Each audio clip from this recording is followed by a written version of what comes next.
আজ রান্না করছি চিকেন। ছেলে চিকেন নিয়ে এসেই বলছে, মা আজকে চিকেনটাকে একটু অন্যরকম করে রান্না করবে, জল দেবে না, একদম কষা কষা করে।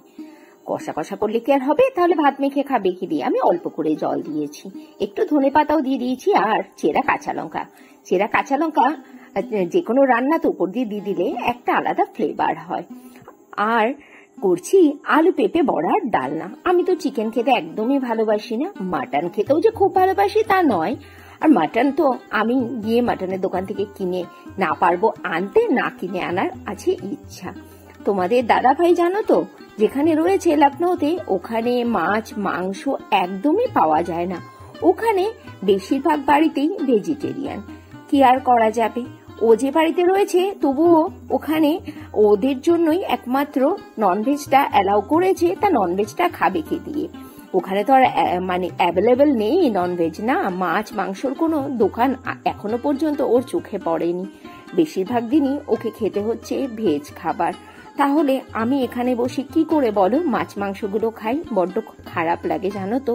পুরুষ মানুষের জীবনটা কিন্তু অনেকটাই কষ্টে ভর্তি। তারা দেখো নিজের জন্য কিছুই করে না। আজ আমার সংসারের জন্যই ও গিয়ে কোথায় পড়ে আছে, খুব একটা ভালো অবস্থার মধ্যে নেই জানো। ও যেহেতু একদমই রান্না বান্না করতে পারে না, নিজের কাজ নিজে কিছুই করতে পারে না, খুব কষ্ট হয়।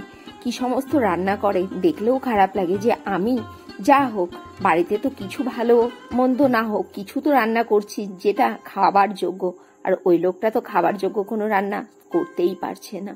সত্যি গো, খুব কষ্ট হয়। মাঝে মাঝে মনে হয় ছুটে চলে যাই, গিয়ে ওকে যদি সব কাজগুলো গুছিয়ে করে দিয়ে আসতে পারতাম। দেখে নাও আজকের লাঞ্চে কি কি রয়েছে পটল ভাপা। পটলগুলো অনেকদিন ধরে না ঘরে নষ্ট হচ্ছিল, তাই আজকে পটল ভাপা করে নিলাম। রয়েছে আলু পেঁপে বড়ার ডালনা, রয়েছে আচার, শসা আর চিকেন। আবার ফেরত চলে এলাম রাত্রিবেলাতে, ছেলে মেয়ের আবদার 3 কোনা পরোটা, সেই তৈরি করছি। ও হ্যাঁ, তোমাদের দাদা ভাইয়ের কথা বলছিলাম। ও ওখানে দুপুরবেলাতে ভাত খেতে পারছে না। ওখানের হোটেলগুলোতে ভাত তো মানে আমাদের এখানে মতো তো সেদ্ধ চালের স্টিম রাইস তো পাওয়াই যায় না। সেই জিরা rice, pulao, fried rice, biryani, এগুলো আর কত খেতে ভালো লাগে। বেশিরভাগ দিনই ও ভাত খেতেই পারছে না দুপুরবেলাতে। রাত্রিবেলাতে রুমে এসে কোনোদিনও আলু সেদ্ধ ভাত, কোনোদিনও সেই ডিমের ঝোল, সে যে দেখতে কিরকম হচ্ছে সে একমাত্র আমিই জানি। কোনো একটা সময় তোমাদের সাথে শেয়ার করব যে ওর রান্নার ভিডিও। মাঝে মাঝেই রাত্রিবেলাতে ভিডিও কল অন করে ওকে রান্নাগুলো দেখাতে হয়। ও তো কোনো কিছুর আন্দাজ জানেই না, নুন কতটা দেব, তেল কতটা দেব। তাও যা হোক কোনো রকম একটুখানি সেদ্ধ শুকনো করে খাওয়ার চেষ্টা করছে। রাতের খাবার রেডি হয়ে গেছে, পরোটা, চিকেন আর আলু পেঁপের তরকারি। চলো আজকের ব্লগটা এখানেই শেষ করছি। Tata, good night.